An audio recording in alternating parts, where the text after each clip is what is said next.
안녕하세요, 슈퍼서민입니다. 지난 영상에서 테이퍼링에 대해 자세히 알아보고 미국이 금리 인상을 왜 하려는지에 대해서 한번 알아봤죠. 오늘은 과거 데이터와 현재 글로벌 시황의 흐름을 참고하여 금리 인상이 도대체 언제 그리고 얼마나 될지에 대해 한번 알아보고자 합니다. 무엇보다 금리 인상이 된다면 과연 대한민국의 주식, 부동산은 어떻게 흘러갈지에 대해서도 함께 생각해보는 시간을 가져볼까 합니다.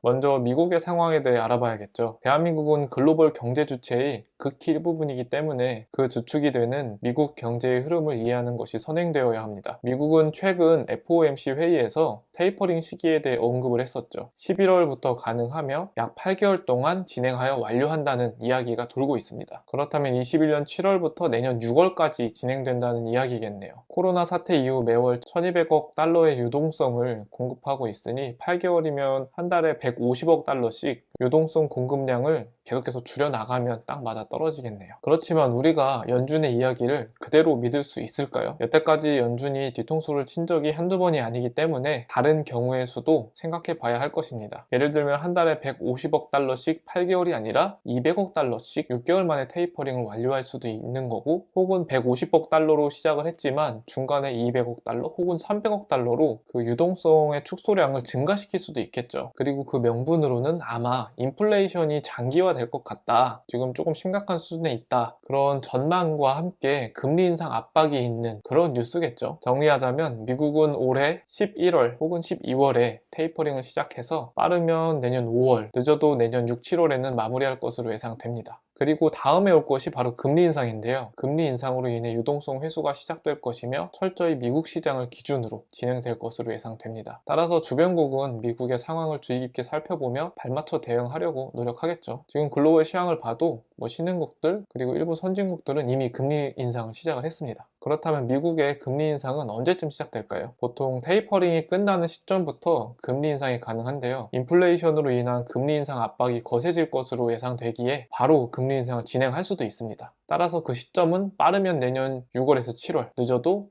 8, 9월 정도에는 가능할 수 있게 되는 거죠. 그리고 금리 인상은 한 번만 하는 것이 아니라 미국의 경우 보통 미리 정해둔 목표치까지 계단식으로 연속해서 진행을 합니다. 이때 물론 실물 경기 회복이 선행되는지를 꾸준히 체크하며 2인 삼각처럼 보폭을 맞추면서 진행을 하겠죠. 물론 여기에 실물 경기는 다른 나라가 아니라 미국의 실물 경기를 말하는 겁니다. 그렇다면 과거에는 어느 정도까지 금리 인상을 진행했을까요? 가까운 과거의 사례를 그래프로 정리해보면 한 3개 정도 사례를 볼 수가 있는데, 2000년에 6.5%, 2006년에 5.25%, 그리고 가장 최근인 2018년에 2.5%가 미국 기준금리의 최고치 지점이었습니다. 이러한 최고치 지점인 고점이 낮아지는 경향을 보인다는 점, 그리고 미국이 아직은 중국과의 패권 전쟁이 현재 진행 중이라는 점, 코로나로 인한 경기 회복이 아직 완전하게 되지 않았다는 점을 고려하면 이번 금리 인상의 최고점은 이전 최고점인 2.5%를 넘지 못하지 않을까 하는 예상을 하고 있습니다. 사람마다 견해가 다르겠지만 저는 1.5%에서 2% 정도의 수준까지 단계적으로 올린 후 한동안 유지를 하면서 미국 경제가 잘 따라오는지 그 추이를 살펴보며 조절하지 않을까 하는 생각을 갖고 있습니다. 그리고 금리 인상은 단기간에 빠르게 진행되기보다는 과거처럼 2년 혹은 3년에 걸쳐 실물 경기와 보폭을 맞추며 천천히 진행될 것으로 예상이 되는데요. 너무 빠르게 진행을 하면 경제가 큰 충격을 받을 수도 있기 때문입니다. 정리하자면 과거의 데이터를 참고하여 예측해 볼 때 2022년 6월에서 9월부터 금리 인상이 가능하며 약 2년에서 3년 뒤인 24년에서 25년쯤 금리 인상이 마무리될 그런 가능성이 높다고 판단됩니다. 그럼 금리 인상 시기에 미국 주식은 어떤 추이를 보였을까요? 이 그래프를 보면 미국 주식은 오히려 금리 인상 시기에 꾸준히 상승했음을 볼 수 있습니다. 세계에서 가장 금융을 잘하는 미국의 연준이 그만큼 운전을 잘해주었다는 걸 뜻하죠. 그리고 금리를 올릴 수 있을 정도로 기업들이 실적을 내고 경기가 잘 회복되고 있다고 판단하면 될 것 같습니다. 중간중간 조정을 크게 받는 기간도 있지만 이 시기에는 금방 회복하면서 상승하는 걸 보면 미국 주식 투자자의 경우 분할 매수를 하며 장기 보유를 하라는 그런 이야기로 귀결되겠네요. 그럼 한국의 주식과 부동산은 어떻게 될까요? 이 부분 또한 제가 예측하기가 굉장히 어려운 부분인데, 제 개인적인 시나리오를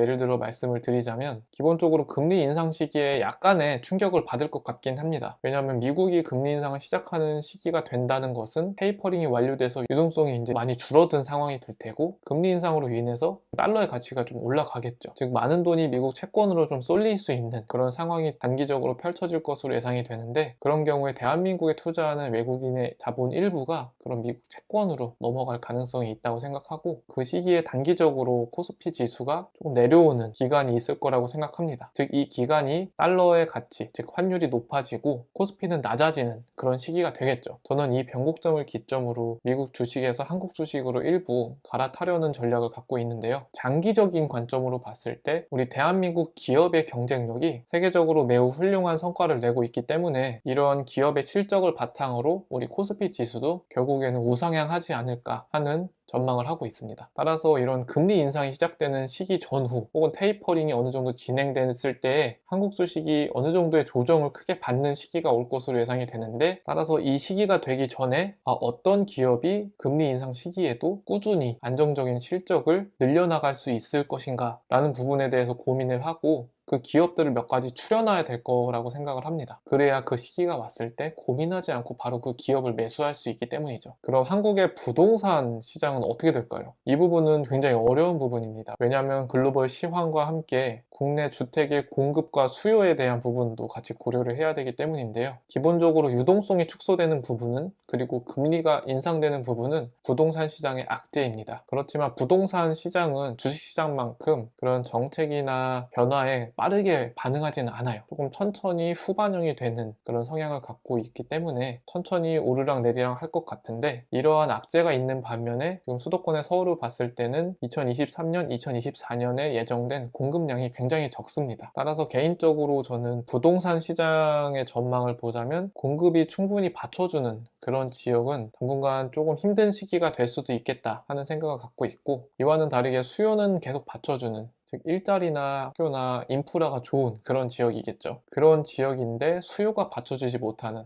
서울의 일부 지역들이 되겠죠. 그런 지역 같은 경우는 조정을 받든 아니면 정체기가 살짝 있든 그렇게 큰 하락은 없지 않을까 하는 생각을 갖고 있습니다. 따라서 2018년, 19년, 20년도와 같은 그런 큰 대세 상승장은 없겠지만 수요 공급에 따른 지역별로 조금 나뉘게 될 것 같습니다. 올라가는 일부 지역은 계속해서 올라가고, 그리고 공급이 충분한 그런 지역 같은 경우는 이제 상승 동력이 조금씩은 떨어지는 그런 상황이 되겠죠. 그럼 이렇게 대한민국의 주식시장과 부동산 시장에 대한 전망을 먼저 알아봤는데, 그렇다면 금리 인상은 언제쯤 될까요? 지금 대한민국은 금리 인상을 한 차례 진행해서 기준금리가 0.75%죠. 그리고 대다수의 컨센서스가 11월에 금리 인상을 한 차례 더 진행을 해서 1%를 맞출 것이라는 그런 의견이 팽배한 상황입니다. 그런 2021년에 1%를 맞추고 나면 22년에는 어떻게 될지를 생각을 해보면 되는데, 일단 최종적인 금리 인상의 목표치가 미국보다는 낮을 수밖에 없을 것 같아요. 역사적으로도 항상 미국만큼의 금리 인상을 하지 못했습니다. 왜냐하면 대한민국은 아직 신흥국이기 때문에 미국만큼의 경제 건전성을 갖지 못하고 있는 거죠. 그 정도 경쟁력을 갖지 못하고 있는 상황에서 미국이랑 발맞춰서 금리를 인상한다고 하면 내수 경제가 박살이 날 수 있기 때문에 미국의 수준보다는 한두 단계 정도 낮은 수준까지 진행을 할 것으로 예상하고 있습니다. 따라서 저는 개인적으로 미국은 1.5%에서 한 2% 수준까지 진행을 할 것으로 예상을 하고 있기 때문에 대한민국은 한 1.5%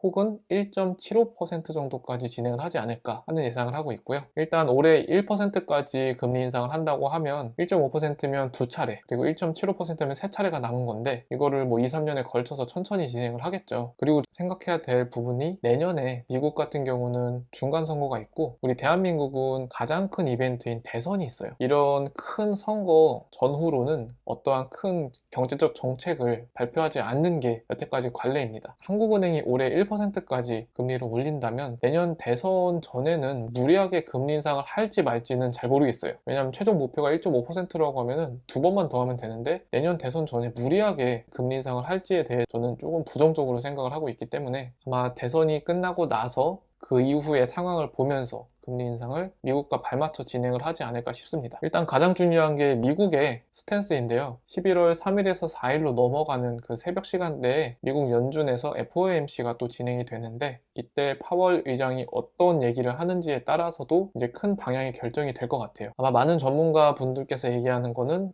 이때 테이퍼링의 구체적인 내용에 대해서 언급을 할 것으로 예상이 되고, 그리고 기자회견 때 당연히 금리 인상에 대한 얘기도 나오겠죠. 저는 파월이 기자회견에서 말하는 내용을 고지고대로 믿지는 않습니다. 하지만 그 뉘앙스 그리고 말의 어조를 통해서 어느 정도 유추를 해볼 수는 있겠죠. 그래서 내일 모레 있을 FOMC 회의 결과를 보고 제가 또 간단하게 그런 시황에 대해서 얘기를 해보도록 하겠습니다. 네, 오늘 좀 얘기가 길어졌는데 굉장히 중요한 부분이라서 조금 길게 말씀을 드렸고요. 우리 미국 주식 그리고 뭐 한국 주식이나 부동산에 투자하는 투자자분들도 이런 거시적인 내용에 대해서 이제 어떻게 돌아가는지 정도는 알고 계시면서 투자를 하셨으면 좋겠습니다. 네, 제가 부족하지만 이런 부분에 대해서도 이제 팩트와 함께 제 의견을 간단하게 말씀을 드리도록 하겠습니다. 오늘은 여기까지 하겠습니다. 고맙습니다.